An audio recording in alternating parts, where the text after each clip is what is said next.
The Greyhound bus from Albuquerque smelled like fast food and stale air, but I didn't mind. I had my phone out, running the numbers on my notes app the way I'd been doing every night for 3 weeks, like maybe if I stared long enough they'd change. They didn't change. Mom's dialysis ran $1,400 a month after what insurance covered.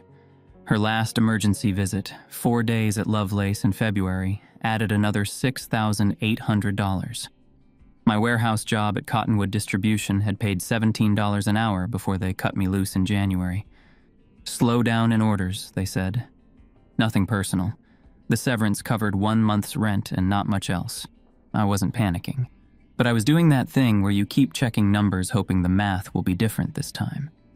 The bus hit a bump past the Rio Puerco bridge and my phone bounced off my knee. I caught it.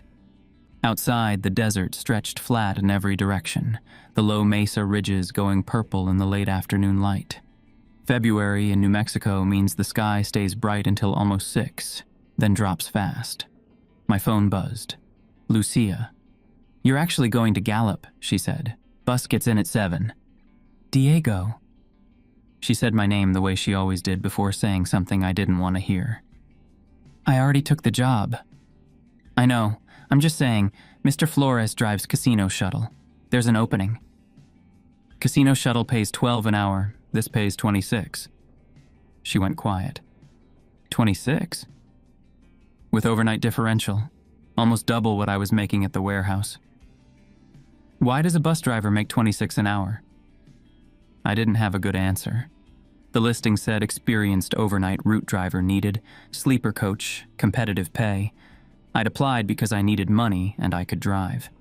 The interview was a 3-question phone call with a dispatcher named Luis. "Long route," I said. "Gallup to Albuquerque, up through Santa Fe, then south on 285 to the Texas border. Hazard pay for the hours, probably." She made a small sound that meant she wasn't convinced but was letting it go. "How's her blood sugar today?" "Stable. She ate the whole bowl of pozole." "Good. Tell her I called." "You're calling me." "Tell her anyway." There was a sound that was almost a laugh. Then she said to be careful, and I said I'd call when I got to the depot, and I hung up. I looked back out the window at the orange-lit clouds over the desert and thought about Lucia at the kitchen table and my mother on the couch with her feet up and the stack of bills on the counter. Neither of us acknowledged anymore. 26 an hour. I could do this. The Gallup Depot was a low concrete building off historic Route 66, wedged between a closed diner and a tire shop with plywood over its windows. 2 fluorescent lights buzzed above the entrance, one of them flickering in a slow, stuttering rhythm. The sign above the door read, "Southwest Coach Lines" in letters faded nearly to nothing. At the far end of the parking lot sat the bus. It looked old even from 30 feet away. Not rusted, but old in the way things look when age is in the structure and not just the surface. Dark blue, company name in faded white along the side, and stenciled above the windshield in smaller letters, La Durmiente, the sleeper. A woman stood beside it, maybe 60, maybe older, the kind of age that's hard to read on someone who's been tired for a very long time. Short, broad-shouldered, dark fleece jacket with the company logo. Gray hair pulled back tight. She had a limp on the right side. "Diego Mares?" she said. "Yes, ma'am." "Reina Cordova." No offered hand. She looked me over the way a supervisor looks at a new hire, checking if I was going to cause problems. "You've driven coach before?" "Delivery vans, box trucks. No coach." She made a small sound. Then she reached into her jacket pocket and held out a laminated card. I took it. Index card sized. Lamination peeling at the corners, surface stained with faded coffee circles. The text was typed small. "Read those," she said. "Right now, before anything else." There were 6 rules. The first, count every passenger before departure. Make sure the number is even. If it's odd, ask for a volunteer to take a later bus. Don't explain why. The second, aisle lights stay on while the bus is moving. If one burns out, replace it within 5 minutes using the spares in the driver's cabinet. The third, no passenger may sleep in a row alone. If one is, wake them and move them. Don't accept excuses. The fourth, if you hear knocking from the luggage compartment, pull over at the next even-numbered mile marker, open the compartment, count the bags aloud, follow specific instructions depending on whether the count is odd or even. The fifth, at exactly 3:33 a.m., stop at the pull-off near mile marker 88, shut off the engine, and count every passenger aloud from front to back, while each one says "Presente," and at the bottom, handwritten in red ink that had bled slightly into the laminate, "Never look at the back row through the rearview mirror. Turn your head if you need to check it." The mirror lies. I read them twice. Then I looked up. "What is this?" "Rules," she said. "Rules for what?" She looked at me with those tired eyes. "For the route. Follow them and you'll be fine." She turned toward the bus. "Come on." I put the card in my jacket pocket and followed her. The inside smelled like diesel, old upholstery, and something underneath, dusty and dry, like a space that had been sealed up and left alone. The overhead lights cast yellow. The seats were normal enough, but every other row was slightly reclined, almost like a shallow berth. Curtains hung on rings along the windows. "Sleeper coach," Raina said, walking the aisle. "Some passengers sleep the whole route." She opened the driver's cabinet. Inside, a spare flashlight, 3 replacement bulb tubes in plastic sleeves, and 2 cloth bags heavy with something granular. "Salt," she said before I asked. "Rock salt. Keep them in the cabinet. Don't move them." She pointed to a small shape near the base of the steering column, almost hidden in shadow. A horseshoe, iron dark, rusted at the edges. "Don't remove that either." "Is this a superstition thing?" "The rules are the rules," she said, and for the first time she looked at me directly.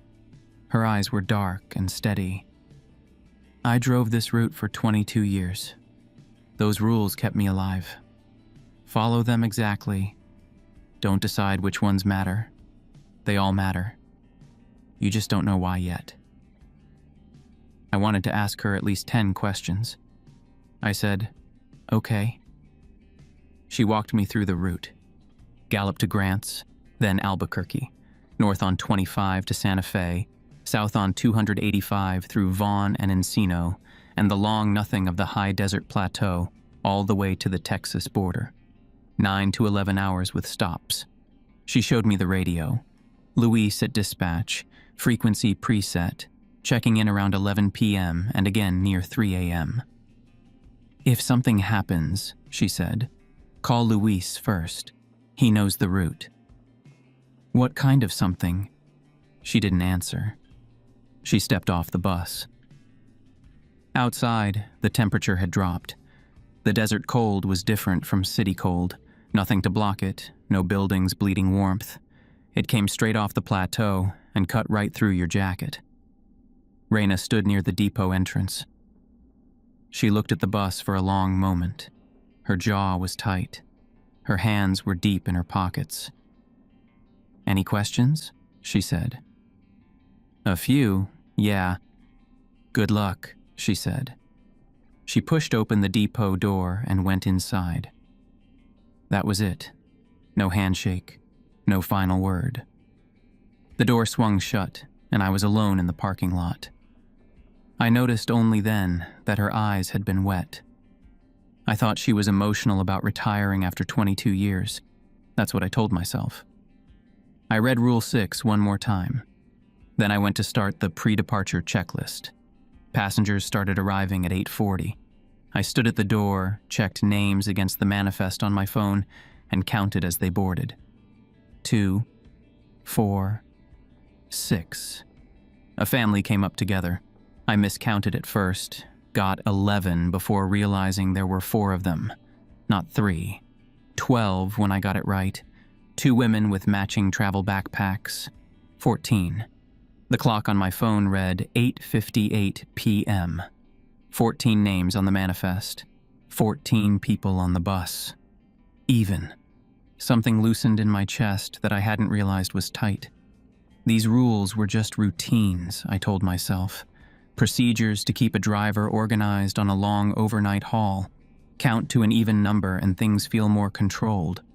That's all this was. At 9:02, I closed the door and sat down. The engine turned over with a low, heavy vibration that climbed through the seat and up into my spine. The frequency was slightly off from any engine I'd driven before, like a note played a half-step flat. My back teeth buzzed with it. I had to consciously unclench my jaw. The overhead lights flickered once, a single pulse, like a blink, then held steady at their yellow glow. I touched the iron horseshoe below the steering column. I don't know why. It just felt like the right thing to do. I pulled out of the Gallup depot at 9:07 p.m. The road west of Gallup at night is flat and dark and empty in a way that's hard to explain. It runs straight in the headlights as far as you can see. On both sides, the desert goes invisible in the dark, and above it the sky is packed with stars the city never shows you. No other cars, no house lights, just the road and the bus and the hum. I was 20 minutes out when a pull-off appeared in my headlights and a roadside sign came and went. Grant's stop. Right. One more pickup. I checked the manifest. One additional passenger at this stop. I pulled over. The door hissed open. Cold air poured in. The man came up the steps, maybe 50, maybe older. He wore a long coat, dark wool, heavy, the kind that made sense in the mountains but not out here where the desert cold was dry and the wind wasn't bad enough to need that much fabric. The coat was worn at the collar and cuffs, washed until the texture had gone soft. He handed me a ticket. I checked it against the manifest. Confirmed. I looked up to say welcome aboard and he was already moving, walking the aisle without being directed, like he already knew exactly where he was going. He went all the way to the back. He sat down in the center of the back row and folded his hands in his lap. 15. The number sat in my stomach like something dropped from a height. I stood halfway up and looked down the aisle. "Excuse me," I said, loud enough to carry. "Is anyone willing to take the next departure? There's a scheduling issue I need to sort out. Full ticket compensation." Nobody moved. The two women had earbuds in. The family was already settled. The man with the travel pillow hadn't opened his eyes. From the back row, nothing. I sat back down, put the bus in gear, and pulled onto the highway. 15 passengers. Odd. I could feel it like low static, like a noise right at the edge of what you can hear. I told myself it was nerves. I told myself I was taking a worn-out laminated card too seriously. That Reina Cordova had spent 22 years alone on these highways and had built up rituals to cope with it, the way people do. That's what this was. Rituals. Nothing more. The desert on both sides was solid black. The stars were extraordinary. I drove for maybe 10 minutes before the smell reached me, drifting forward through the ventilation. Old wool, dry dust, and underneath that, something more mineral, like dirt that hadn't seen water in a very long time, like the inside of something sealed up and forgotten. I looked in the rearview mirror. Reflex. Muscle memory. A driver checks the mirror. The back row was empty. Not shadowed, not hard to see. Empty. No shape, no coat. Nothing. My hands tightened on the wheel. I turned my head. He was there. Center of the back row. Coat on. Hands folded in his lap. Eyes fixed on the seat in front of him. Not sleeping. Not moving. Just sitting the way you sit when you've been in the same position for a very long time. I turned back to the road. Never look at the back row through the rearview mirror. The mirror lies. My heart was doing something complicated in my chest. I gripped the wheel and stared at the highway and tried to think about real things. Payments, bills, my mother on the couch, Lucia at the kitchen table. Things that were solid and made sense. But my eyes kept wanting to go back to the mirror. I wouldn't let them. I kept my gaze on the road, on the white center line unrolling in the headlights all the way out to where the light ended and the dark took over. I understood, somewhere behind the part of me still insisting this was nothing, that I had already broken a rule, not even an hour in. The bus hummed in that slightly wrong key, the stars burned cold above the highway, the desert was empty in every direction.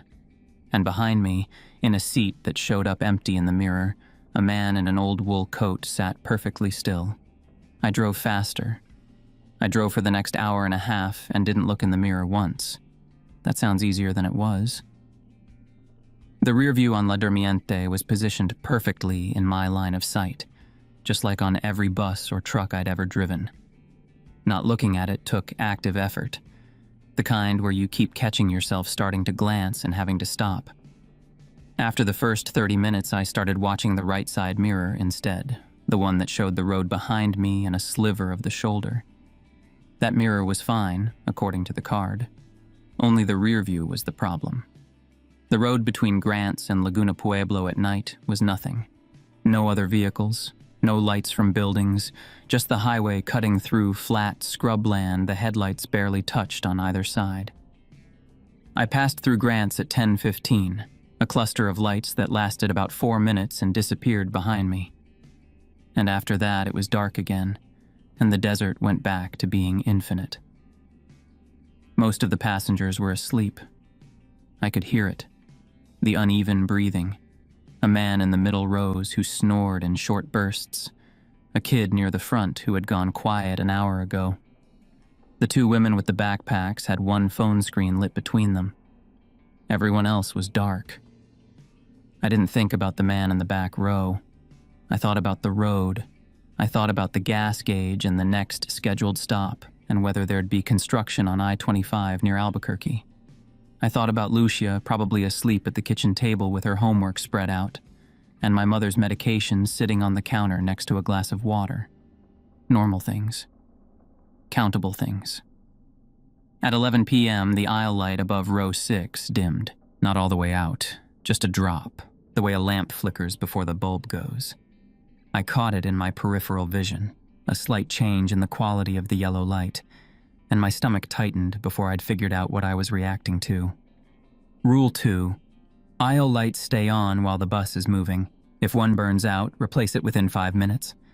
I pulled over onto the shoulder, hazards on, checked the clock, 11:02. 5 minutes put me at 11:07. I opened the driver's cabinet and grabbed one of the 3 spare bulb tubes.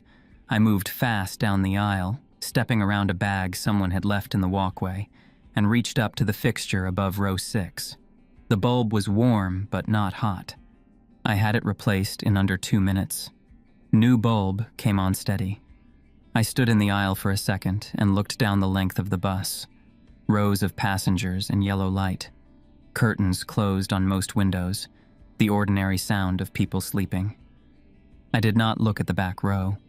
I turned around and went back to the driver's seat. At 11:19, I heard the knock. 3 slow raps from underneath the bus, coming up through the floor, evenly spaced, like someone counting time. I knew what it was before I'd finished thinking it through. Rule 4. I felt it the way you feel a test you haven't studied for, the sudden cold weight of specific dread. I checked the road ahead. Flat, empty. Then I watched the mile markers. Mile marker 41. Odd. I kept driving. Mile marker 42. Even. I pulled over and cut the hazards on. The knocking had stopped when I pulled off the road. I didn't know if that was a good sign. I climbed down and walked to the luggage compartment. The latch was cold. I pulled it open and started counting aloud, touching each bag. 1, 2, 3, 4, 5, 6, 7, 8, 9, 10, 11. Odd. The rule said if the number is odd, close the compartment and drive 3 miles before stopping again. I closed it, got back in the bus, pulled onto the highway and watched the odometer. 3 miles put me at mile marker 45. I pulled over. I had my hand on the compartment latch before I caught myself. I took out the card and read Rule 4 again under my phone's light. Pull over at the next mile marker that ends in an even number. The rule specified an even mile marker. I'd done that the first time, marker 42. But driving 3 miles after the odd count had landed me at 45, which was odd. The rule didn't say whether the second stop also needed to be even. I grabbed the radio handset. "Luis, you there?" A few seconds of static, then his voice, tight and careful. "Mares, go ahead." Got the knock from the luggage compartment. Stopped at 42, counted 11 bags, odd, drove 3 miles, I'm at 45. Silence. Then I heard it. Faint, rhythmic tapping. His ring against the housing. "You stopped at an odd marker," he said. "Yeah, I wasn't sure if the rule meant. Don't open the compartment there. Drive to the next even one." A pause. "And don't look in the side mirrors while you're stopped." I hadn't been looking at them. I kept not looking at them now. "Mile marker 46, I said. "If that's the next even one. And mares." His voice dropped slightly. "Count carefully." I drove 1 more mile to marker 46, pulled over, got out, kept my eyes off the side mirrors as I walked to the compartment. I opened it and counted again. 1, 2, 3, 4, 5, 6, 7, 8, 9, 10, 11, 12. 12. Even. 1 more bag than before. I stood there staring into the compartment. 12 bags now. Either I'd miscounted at marker 42, which was possible, I'd been nervous, or something had changed. I closed and latched the compartment and walked back to the cab. The knocking did not come back. I drove with both hands on the wheel and tried not to think about what a 13th bag would look like, appearing in there in the dark while the bus rolled down the highway. At 1 a.m., a woman screamed, short and sharp, cutting off fast when she woke up fully. I hit the brakes on reflex and almost swerved before I got myself steady. I eased onto the shoulder and stood up. "Everyone okay?" Row 7. A woman, late 30s, dark hair, was sitting upright with her hands flat on the armrests. Her face was pale. The 2 passengers sharing her row had woken and were looking at her. "I'm sorry," she said. "Bad dream." I walked back to her. "You all right? I have water in the cabinet." She shook her head. "Someone was sitting on my chest," she said, then seemed to hear how that sounded. "In the dream. I'm fine." I looked at her row. 3 passengers, her in the window seat, a middle-aged man in the aisle, and a younger woman between them. Nobody was alone. Rule 3 didn't apply here. "Take a minute," I said. "We're stopped." I walked back toward the driver's seat and was almost there when I saw row 12. The man in the worn coat was there. He had moved. The last time I'd actually checked his position, he'd been in the back row. Now he was in row 12, window seat, alone. No one else in the row. Rule 3. I stopped and looked at him. The light above row 12 threw yellow across the headrests, but the angle left his face in shadow. His coat was buttoned all the way up. "Sir," I kept my voice low. "You can't sleep in a row by yourself. I need you to move." No response. His head was turned toward the window. "Sir." I put my hand on his shoulder. The cold went through my palm before I pulled back. Not the ambient cool of the bus interior. Something worse. The kind of cold that registers before your brain has finished processing what it is. I gripped his shoulder again and shook it. His head turned, his eyes opened. Brown, tired, ordinary. He looked at me the way people look when pulled out of deep sleep in an unfamiliar place. Slow, slightly blank, working to place things. "I need you to move to a row with at least 1 other passenger," I said. "Bus policy." He blinked, nodded slowly, stood up and moved 3 rows forward to row 9, where there were already 2 other passengers. He settled into the window seat without a word. I stood there and watched the window beside him. The glass was dark. Black desert outside. No ambient light. Dark enough that reflections should have been clear. The woman at the other end of row 9 had a reflection. I could see my own partial reflection in the glass 2 rows up. The window beside the man in the coat showed only blackness. No outline. No shape looking back. I went back to the driver's seat.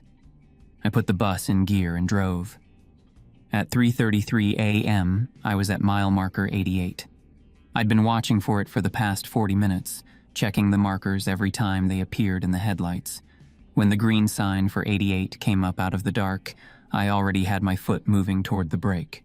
There was a pull-off there, just a gravel patch wide enough for the bus to stop fully off the road. I cut the engine. The silence was immediate. The hum was gone, and without it the bus felt smaller, more enclosed. The overhead lights held on battery power. Outside was absolute dark. A cloud layer had moved in sometime after Grant's and the stars were gone. I took a breath, checked the manifest on my phone. 15 passengers. I stood up, grabbed the flashlight from the cabinet, and faced the aisle. "Quick check," I said, loud enough for everyone. "Just need each of you to say present when I reach your row. Won't take long." A few heads lifted. The man with the travel pillow blinked at me. I walked the aisle slowly, flashlight on each face, row by row from the front. Most passengers answered groggy, but they answered. The woman from row 7, now in row 9, said it clearly. The man in the coat, sitting beside her, answered in a voice that was low and rough, like something waking from very far down. I noted his response and moved on. By row 12, I had counted 13. The row was empty. Rows 13 and 14, empty. I turned back toward the front. 15 total. Manifest said 15. It matched. I let out a long breath. I stood at the rear of the bus and turned to walk back to the front, and that was when I heard it. From the back row, the row I had just turned away from, a voice said, "Presente." Quiet, flat, like air moving through a space that was the wrong shape for air. I stopped. I had not counted the back row. I had looked at it. It had been empty. I had counted 15 passengers. All 15 had responded, and then a voice had come from the empty back row.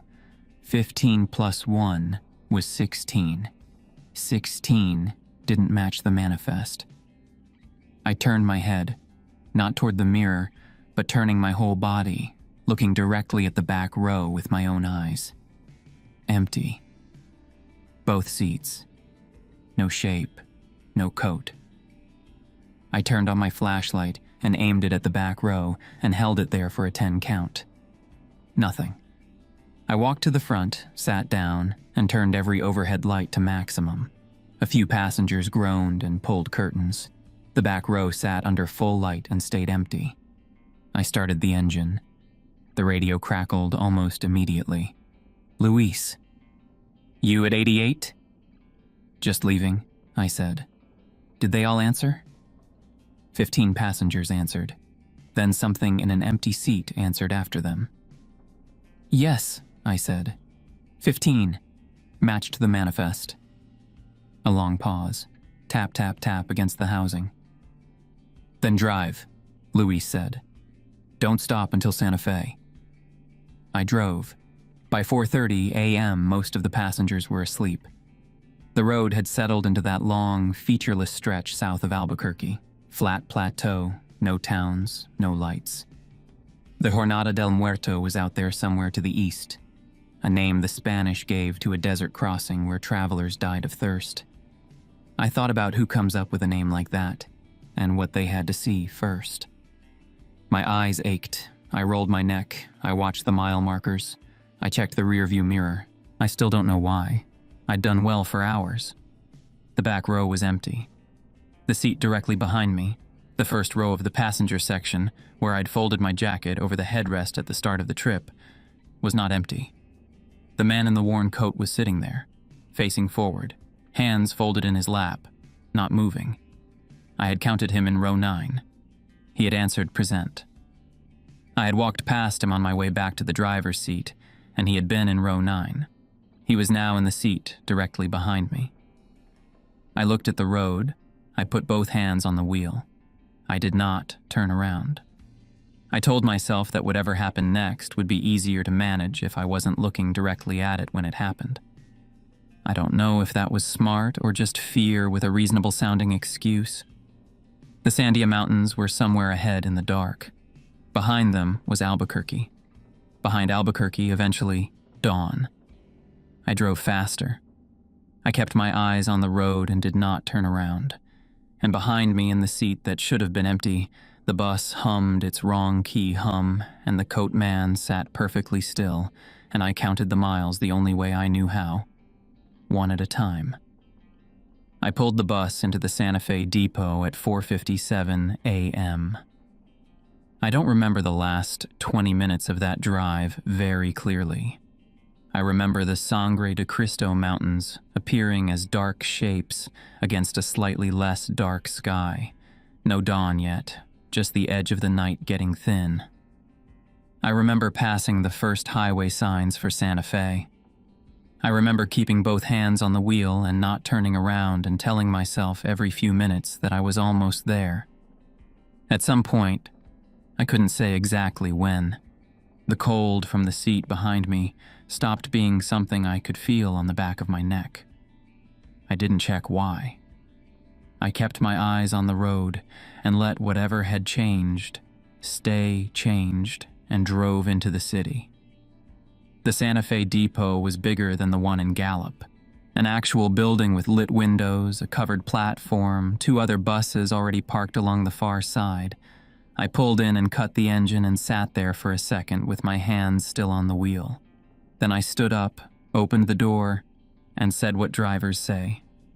Santa Fe, 15-minute stop for Santa Fe passengers. Please collect all your belongings. They came out of their seats slowly. The travel pillow man, the family with the 2 kids, the woman from row 7 who'd had the bad dream, the 2 women with the backpacks. I stood at the door and counted as they stepped down.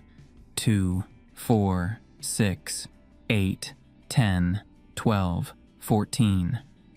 14 passengers stepped off the bus. I looked at the manifest on my phone. 15 had boarded between Gallup and the Grant stop. 14 were now standing on the Santa Fe platform, waiting to collect their bags. I counted them again on the platform. Still 14. I looked at the manifest. Still 15. The man in the worn coat was not among those standing outside. I waited until the last bag was collected and the last passenger had gone inside. Then I turned and went back into the bus. I checked every row, 1 through 13. Empty, seats upright, curtains open. The back row, empty. I checked the overhead bins. Empty. I opened the small bathroom at the rear. Empty. I went back to the front and sat down on the step with the door open and put my head in my hands. The platform was quiet. A light wind came across the depot and brought the smell of the desert with it, dry and cold and faintly mineral, the smell of the high plateau at 5 in the morning when the temperature drops to its lowest before the sun comes. I looked under the driver's seat, because that's where things go on buses, lost phones, folded papers, things that slide forward under braking. I'd meant to clean under there before the trip and hadn't gotten to it. There was a piece of paper folded into quarters. I picked it up. The paper had gone that particular brown-white that happens after decades in a dry space. I unfolded it carefully. It was a passenger manifest, typed. The header said, Southwest Coach Lines, passenger record, and below that, a date, November 14th, 1952, and a route designation I recognized as what was now Highway 285. The names were typed in 2 columns, 23 of them. At the bottom of the list, in handwriting that had gone brown with age, 23 souls boarded, 12 found, 11 missing. The bus keeps them. I read it twice. Then I folded it back up and held it and looked at the floor. "You're new." I stood up fast enough to hit my shoulder on the cab partition. My heart was going before I'd finished processing what I'd heard. An old man was sitting in row 3. He had been there the entire time I was searching the bus. He was sitting so still that my eyes had passed over him like he was part of the seat, maybe 70. Small and thin, wearing a dark jacket over a flannel shirt. His face had the look of someone who had spent a long time outdoors in dry air, weathered down to essentials. His hands were resting on his knees. He was watching me with no particular alarm. "I'm sorry," I said. "I didn't see you there." "I know." He looked at the folded paper in my hand. "You found the manifest." I looked at the paper, then back at him. "Who are you?" "Ernesto Peña." He reached into his breast pocket and pulled out a small cloth bag, the size of a coin purse, tied at the top with a piece of string, and set it on the seat beside him. It was heavy and granular. "I ride this bus every Tuesday, Santa Fe to Silver City. I've been riding it a long time." I crossed my arms. My shoulder was aching where I'd hit it. "How long?" "Since 1974. Reina's 2nd year on the route." He looked at the seat next to him. "She told me she was leaving. I wondered when the new driver would show up." I looked at the cloth bag. "Is that salt?" "Rock salt." He said it the way you'd say, "Yes, it's an umbrella." "The rules keep it from taking more passengers, but they don't remove it. Nothing removes it. The man you counted at the Grants, stop. He's not on the bus anymore, is he?" It wasn't a question. "No," I said. "That's what it does when the count is odd. It takes 1 and the number stays the same in your head. You counted 15 the whole night, but one of those 15 was no longer a passenger." He turned the salt bag over in his hands. "The rules would have given you a better chance with an even count at boarding. But they don't always prevent the first taking. They prevent it from taking more." "He was a real person," I said. "Yes." Peña said it simply. "He still is. He's just not somewhere anyone can reach." He glanced at the rows around us. "The missing passengers from 1952, they're still here. In the seats. You just can't see them.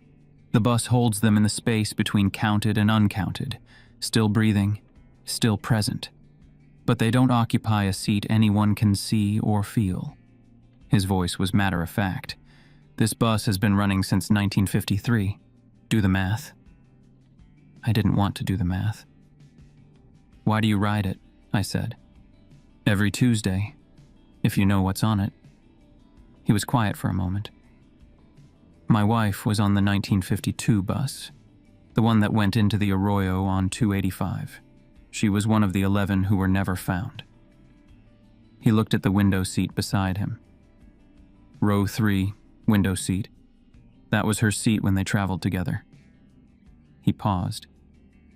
"I ride every week to sit near where she used to sit.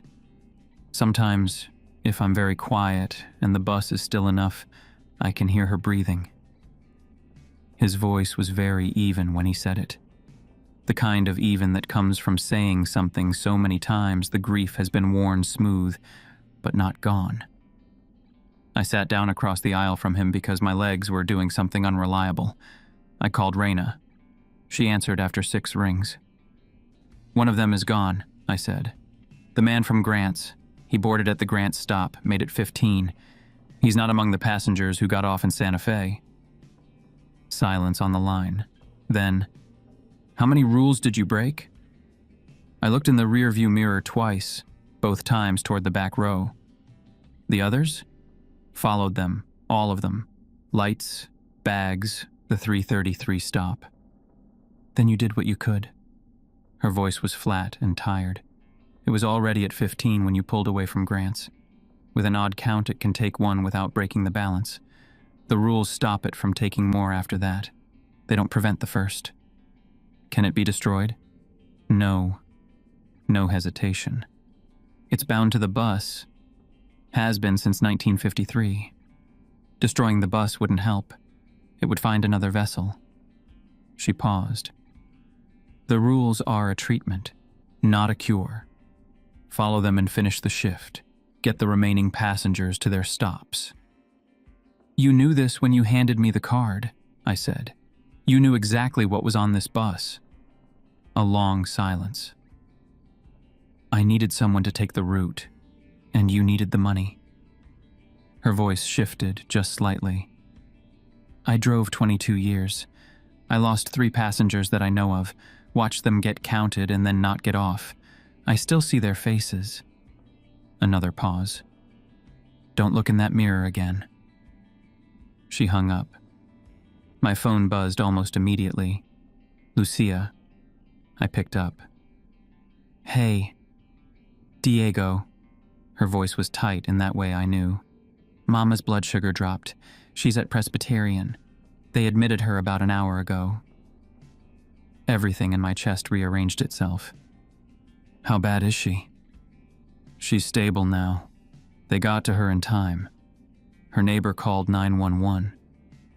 A pause. But Diego, she was alone when it happened. She was on the floor in the kitchen. I stood up. I took 2 steps toward the bus door. Peña was watching me from row 3. He hadn't moved. He didn't say anything, and he didn't have to. I already knew what I was about to decide. Through the windshield, the Santa Fe platform was empty and lit and completely ordinary.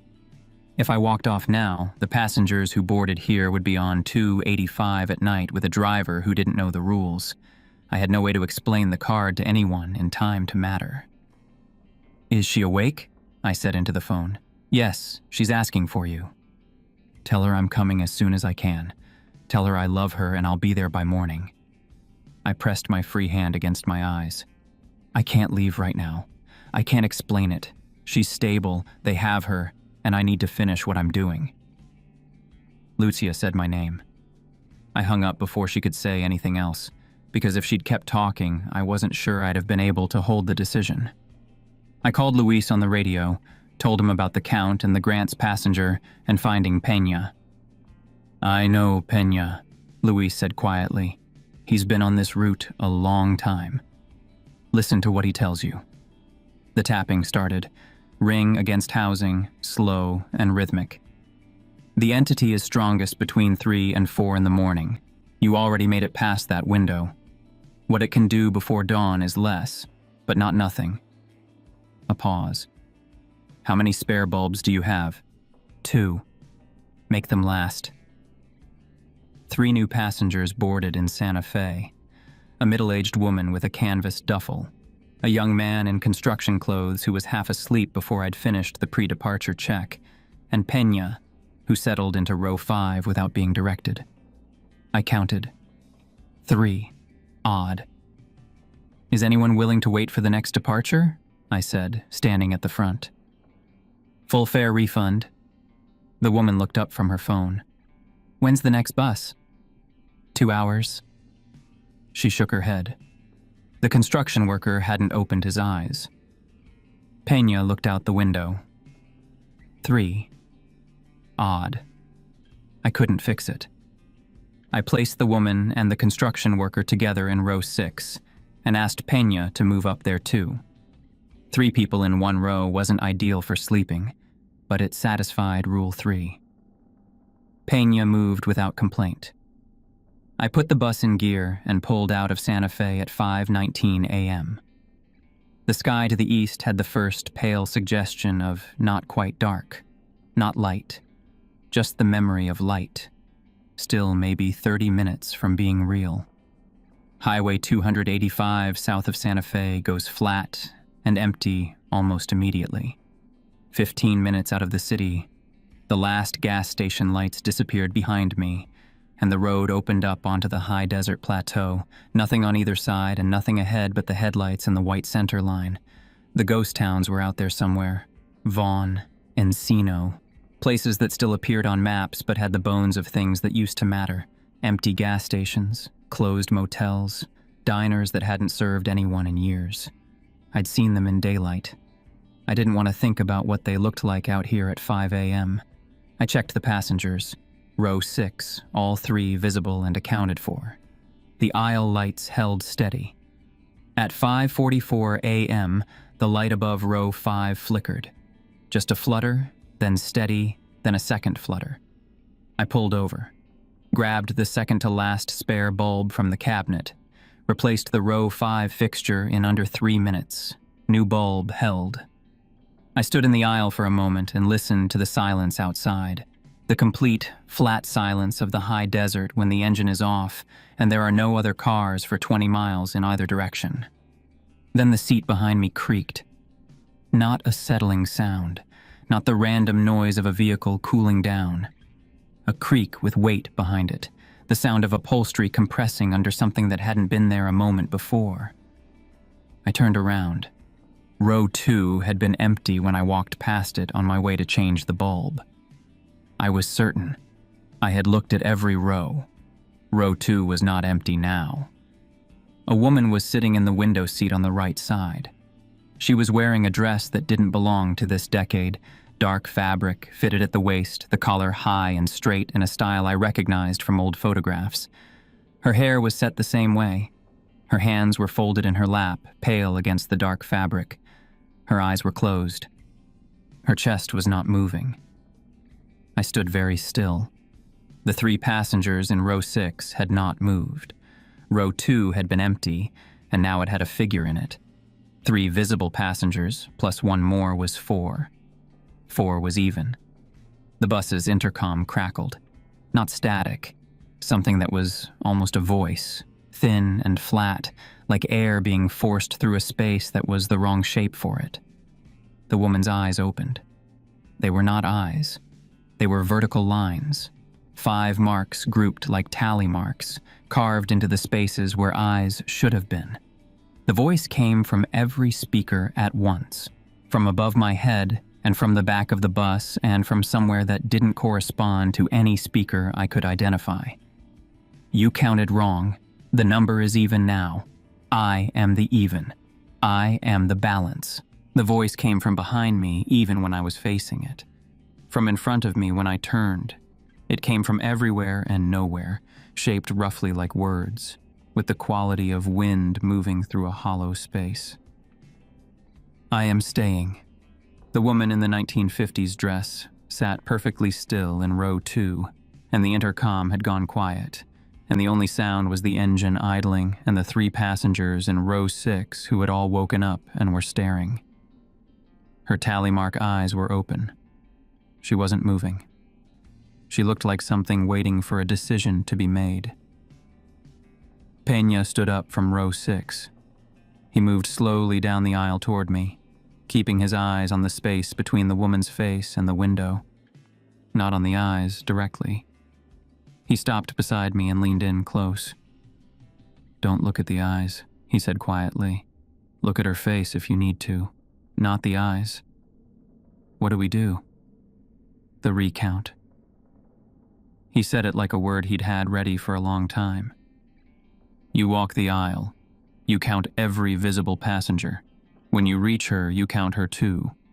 But you also say the names." "What names?" "The missing." His voice stayed low and steady. "Say their names out loud as you count. The entity cannot stay in a seat where it has been named. Where you name the missing and count them, it loses the space it's holding." "I don't know their names." "I do." He held his hands together in front of him and began to recite. Quietly. From memory, the way you recite something you've said to yourself 10,000 times over 50 years. Elena Peña, Samuel Cordova, Maria Reyes, Tomas Gallegos, Consuelo Vargas, Pedro Montoya, Ana Herrera, Jorge Ruiz, Dolores Salinas, Héctor Fuentes, Rosa Trujillo. 11 names. No hesitation between any of them. but when he said the first one, Elena Peña, something in his face went very still. I typed them into my phone as fast as he said them. Then I read them back once. He nodded. I looked at the woman in the dress, still in row 2, not moving. The tally mark eyes hadn't shifted. I checked the sky through the windows. The eastern horizon had changed. Not light yet, but the dark had thinned to something gray and pale, the idea of light more than light itself. Pre-dawn. Maybe 30 minutes. The overhead lights were already on full. I grabbed the flashlight from the cabinet. One spare bulb left in the sleeve beside it. I left the bulb where it was. The woman in the dress was no longer in row 2. She was in row 7. Same posture, same position, hands in her lap. She had moved without me seeing it happen. I walked to the front of the aisle and faced the seats. "I'm doing a passenger count," I said, loud enough for the passengers in row 6 to hear. "When I reach your row, say presente." The woman with the duffel nodded. The construction worker hadn't taken his eyes off row 7 since the entity moved. I started from row 1. Empty. I shone the flashlight in and moved on. Uno. Row 2. Empty now. Row 3. Empty. Row 4. Empty. Row 5. Empty. Dos. Row 6. I stopped beside it and looked at the woman with the duffel. "Presente?" "Presente." Her voice was controlled. "Tres." I moved to the construction worker. "Presente?" "Presente." He said it without looking away from row 7. "Cuatro." I stepped forward to row 7. The woman in the dress was directly in front of me. I looked at her face, the pale skin, the dark fabric, the high collar, and I did not look at the marks where her eyes should have been. I aimed the flashlight directly at her. "Cinco," I said. Then I said, "Elena Peña." She flinched, just her shoulders, a small tightening, like someone had put a cold hand on them. "Samuel Cordova." The overhead lights above rows 6 and 7 went out. I kept the flashlight steady. The remaining lights held. "Maria Reyes." The temperature dropped. Not gradually, a sudden fall, the kind that makes you pull in a sharp breath. Someone behind me made a sound. I didn't look back. "Tomas Gallegos." The woman in the dress was shaking now. Not violently, more like a frequency, a vibration too fast for the eye to fully track. Her face shifted. The tally marks were there, and then for a split second, they weren't, and underneath them was a young woman's face, eyes open and confused and frightened, and then the marks were back, and the young woman was gone. The cold deepened. "Consuelo Vargas, Pedro Montoya." The pressure arrived in my ears, the same sensation as fast altitude change, a tightening that didn't release. I kept the flashlight aimed. I checked my phone screen for the next name. Ana Herrera, Jorge Ruiz. Every remaining overhead light went out at once. The bus went fully dark, except for the phone flashlight, and the pale gray beginning to show on the eastern horizon through the windows. In the dark, the woman in the dress was just a shape, flickering, unstable, not staying in any one form for more than a second. Then I saw it, for just a moment. Something taller than a person, in a driver's uniform from the wrong decade, face in shadow, fingers moving in its lap. Counting, always counting. Then it shifted again, and was just the outline of a woman in a dress. Peña's voice from behind me. "Keep going." Dolores Salinas. The pressure in my ears peaked. Not a sound. Felt from the inside. The shape in row 7 was no longer anything I could describe. One more name. Hector Fuentes. I took a breath. Rosa Trujillo. The pressure in my ears released. The bus went silent in a way that was different from any silence I'd heard all night. The other silences on this road had felt occupied, full of something waiting just past the edge of what I could perceive. This one felt empty. Actually, empty. I aimed the flashlight at row 7. The seat was vacant. The dress was gone. The shape was gone. Row 7 was just an upholstered seat with the armrest folded down. Then the light came through. It crept. The eastern horizon had been going from black to gray to pink without me fully tracking it. And then the first edge of the sun cleared the mountains to the east, and the light came through the left side windows, thin and orange and completely ordinary, and fell across the aisle and the empty row 7 and the walls of the bus. Morning light. Just light. The kind that was everywhere, every day, and didn't mean anything except that the night was done. In that light, the bus looked like a bus. Old, slightly worn, 14 rows of seats. Nothing waiting in the aisle, nothing in the back row. Peña was standing behind me. His hands were at his sides. "She's gone," he said. Not a question. "For now," I said. He nodded. The light and the naming together. It can't hold a form past sunrise. He looked at the empty row 7 for a moment. "It will come back tomorrow night. It always comes back." I stood there for a second. Then I went back to the driver's seat, started the engine, and pulled the bus onto the highway. We reached the Albuquerque depot at 7:12 a.m. I don't remember much of that last hour of driving. The sun came up properly, the Sandia Mountains turning from gray to pink to orange in the east. The high desert in daylight looked like just land, brown and flat and wide, not threatening, not the absolute black void it had been at 2 a.m., just the high desert. The woman with the duffel got off at the depot without looking at me. The construction worker shook his head once as he stepped down, not angry, more like he was trying to clear something, and walked away without saying anything. Peña was last. He stepped down to the platform and turned. "You did well," he said. "I lost one," I said. "The man from Grant's." "Yes." He didn't try to make that easier. "The count was wrong before the shift started. You kept the others through the night." He held out his hand. I shook it, firm and dry. "I'll see you next Tuesday." "You're going to keep riding this bus," I said, "after everything."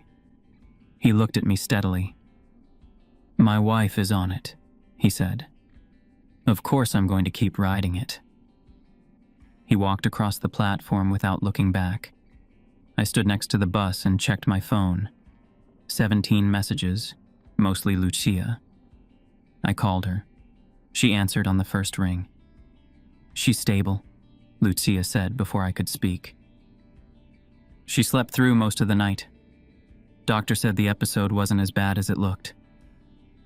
Something released in my chest that I'd been holding since the phone call at the Santa Fe platform. "Can I talk to her?" "She's sleeping. Diego." A pause. "Are you okay?" "Yeah." My voice cracked slightly on the word. I cleared my throat. "I'll be there this afternoon. Tell her I'm coming." I hung up and sat back down in the driver's seat. The depot was quiet. One other bus parked at the far end, a worker with a clipboard crossing the platform. Ordinary. Just a place where buses stopped. I took out the laminated card. I knew all 6 rules by heart. I'd been running them in the back of my head since Gallup. The even count, the lights, the rows, the luggage compartment, the 3:33 a.m. stop, the mirror. I knew them the way you know your own address. I looked at the bottom edge of the card, where the lamination had peeled away slightly. The typed text ended at Rule 6, but below it, in letters so small they vanished into the card's edge unless you held it directly in the light, was a line of handwriting. I held the card up to the morning light coming through the windshield. The driver is never counted. The driver is never safe. The driver is the last line. I read it 3 times. Then I folded the card into my wallet, behind the photo of my mother that I kept there. I sat in the empty bus for a while after that. The sun was warm through the windows. I thought about Raina, 22 years on this route, 22 years of even counts, and 3:33 a.m. stops and never looking in the rear view at the back row. I thought about what her face had looked like in the Gallup parking lot, tired in a way that went deeper than one night, and I understood it now in a way I hadn't before. I thought about Pena, getting on this bus every Tuesday, sitting in row 3, window seat, being very quiet, waiting for something he could hear but not reach. I locked the bus and walked across the platform and called my mother. She answered on the 3rd ring, her voice slow with sleep. "Mijo," she said. "Hey, Mama." I sat down on a bench in the morning sun. "I'm coming home today. I've got money from the shift."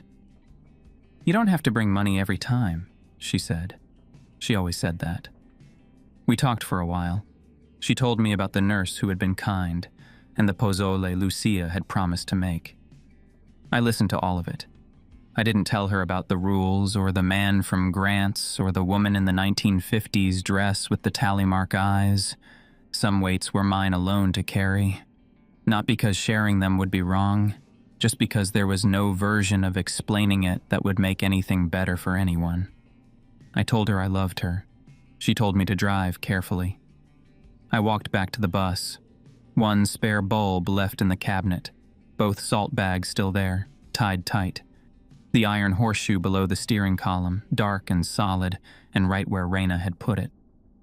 I had a shift tomorrow night, and the night after, and the night after that.